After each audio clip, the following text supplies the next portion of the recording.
आज के जमाने में मिडिल क्लास इंसान जब भी शॉपिंग करता है तो उसके मन में एक ही सवाल होता है कि सबसे ट्रेंडी और सबसे सस्ता कौन सा मिलेगा, कहाँ मिलेगा।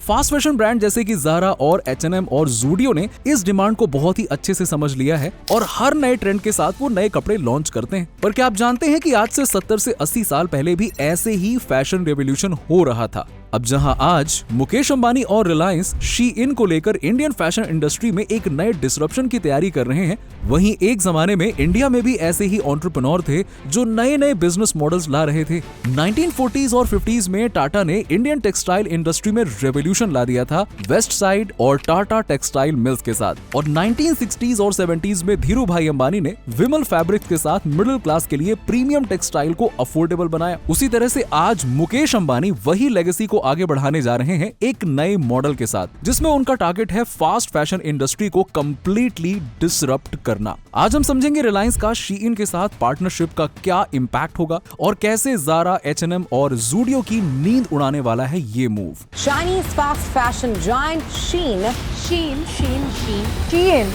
Shein.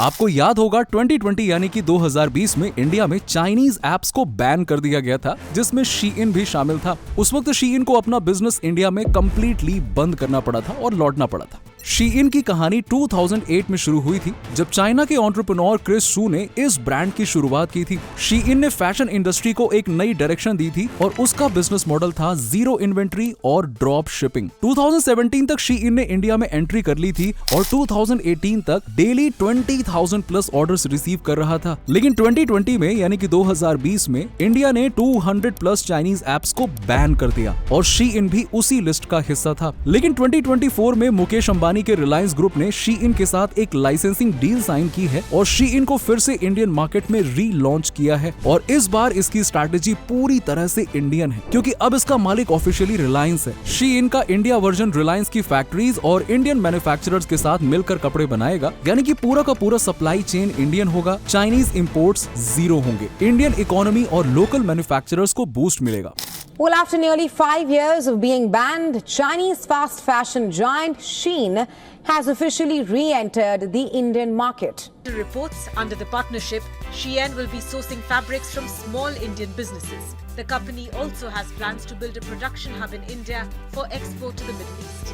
इसका सीधा सा मतलब ये है कि अब शी-इन के कपड़े इंडिया में ही बनेंगे, इंडियन वर्कर्स को काम मिलेगा और सारा का सारा प्रॉफिट्स भी लार्जली इंडिया में ही रहेगा। शी-इन के सक्सेस का सिर्फ एक ही रीजन था, अल्ट्रा फास्ट फैशन मॉडल। यानी कि ज़ारा और H&M का मॉडल ये था कि नए कपड़े 2 से 3 हफ्ते में स्टोर्स तक पहुंचा देते थे, लेकिन शी-इन ने ये मॉडल और भी फास्ट कर दिया। सिर्फ 7 दिनों में नए कपड़े मार्केट में अवेलेबल होने लगे। अब सवाल ये है कि आखिरकार ये कैसे किया शी-इन ने। देखिए, इसके 3 बड़े फैक्टर्स हैं। पहला, माइक्रो मैन्युफैक्चरिंग मॉडल। ज़ारा का एक डिजाइन कम से कम 50 से 1000 पीसेस प्रोड्यूस करता है, लेकिन शी-इन सिर्फ 100 पीसेस प्रोड्यूस करता है। अगर ट्रेंड हिट हो गया तो बल्क में और प्रोड्यूस करता है। इससे डेड इन्वेंट्री का लॉस नहीं होता। दूसरा है प्योर ऑनलाइन मॉडल। शी-इन के कोई भी ऑफलाइन स्टोर्स नहीं है, सिर्फ ऐप और वेबसाइट से ही ये दुनिया भर में कपड़े बेचता है। इससे फिजिकल स्टोर्स का खर्चा बचता है। तीसरा है डेटा ड्रिवन ट्रेंड एनालिसिस। शी-इन हर दिन मिलियंस ऑफ सर्चेस और सोशल मीडिया ट्रेंड्स ट्रैक करता है और तुरंत नए स्टाइल्स डिजाइन करता है। ज़ारा और H&M के डिजाइनर्स मैनुअली डिजाइन करते हैं, लेकिन शी-इन AI और एल्गोरिदम का इस्तेमाल करता है। लेकिन 2024 में शी-इन की रिटर्न को रिलायंस की स्ट्रैटेजिक पार्टनरशिप के साथ देखा गया। मुकेश अंबानी ने शी-इन को इंडिया में वापस लाने का डिसीजन लिया है और ये पार्टनरशिप एक लाइसेंसिंग मॉडल पर बेस्ड है, जिसमें रिलायंस अपने कंट्रोल में शी-इन की इंडिया ऑपरेशंस चलाता है, लेकिन शी-इन ब्रांड को लाइसेंस कर रहा है। इस पार्टनरशिप के तहत रिलायंस रिटेल को शी-इन का पूरा कंट्रोल दिया गया है, जिसमें उनका ऐप, डेटा और ऑपरेशन सब रिलायंस के पास रहेगा। Experiences a boom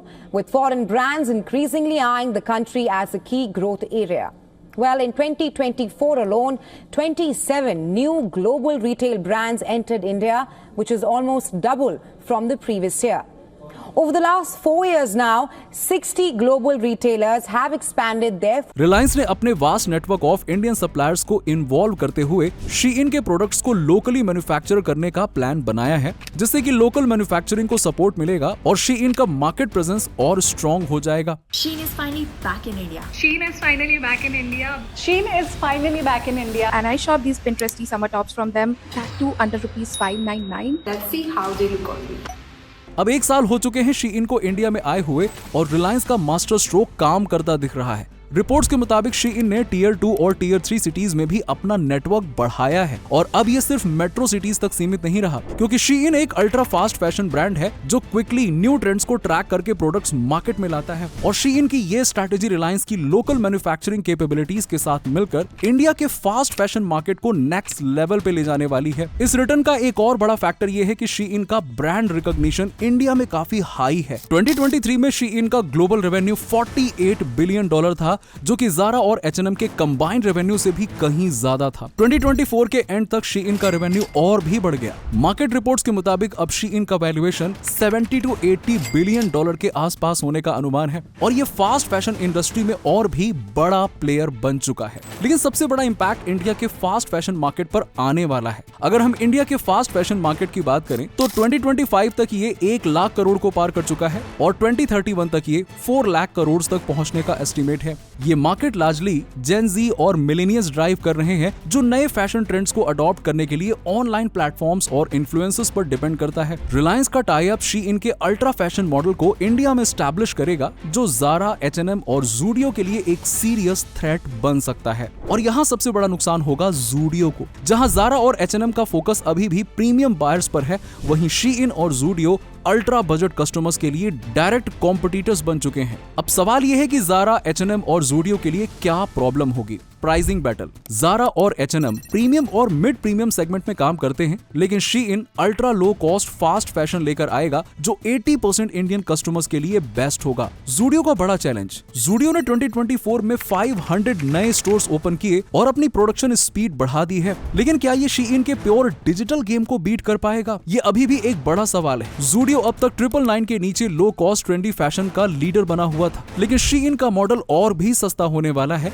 जो उसका बिगेस्ट यूएसपी खत्म कर सकता है। सोशल मीडिया और ऑनलाइन गेम चेंजर। शीइन की डेटा ड्रिवन और वायरल फैशन स्ट्रैटेजी उसको इंडियन टीयर 2 और टीयर 3 सिटीज में भी ले जा सकती है, जहां ज़ारा और H&M का अभी तक प्रेजेंस वीक है। शीइन का बिगेस्ट स्ट्रेंथ है उसका ब्रांड रिकॉल। लोग 2020 के बैन के बाद भी शीइन की कमबैक का इंतजार कर रहे थे और रिलायंस ने बस उसी का फायदा उठाया। तो दोस्तों, रिलायंस का शीइन के साथ टाई अप एक गेम चेंजर होने वाला है। अंबानी का फोकस क्लियर है, इंडिया के फास्ट फैशन मार्केट में मोनोपोली बनाना। अब अगर रिलायंस वाकई शीइन का ultra fast fashion model India में एस्टैब्लिश कर देता है, तो ज़ारा, H&M और ज़ूडियो को अपनी स्ट्रैटेजी चेंज करनी पड़ेगी। आपको क्या लगता है कि क्या शीइन इंडिया में सक्सेसफुल होगा? आप शीइन से शॉपिंग करोगे या फिर ज़ारा और H&M को प्रेफर करोगे? कमेंट करके बताओ और वीडियो पसंद आई हो तो लाइक और शेयर करना मत भूलना।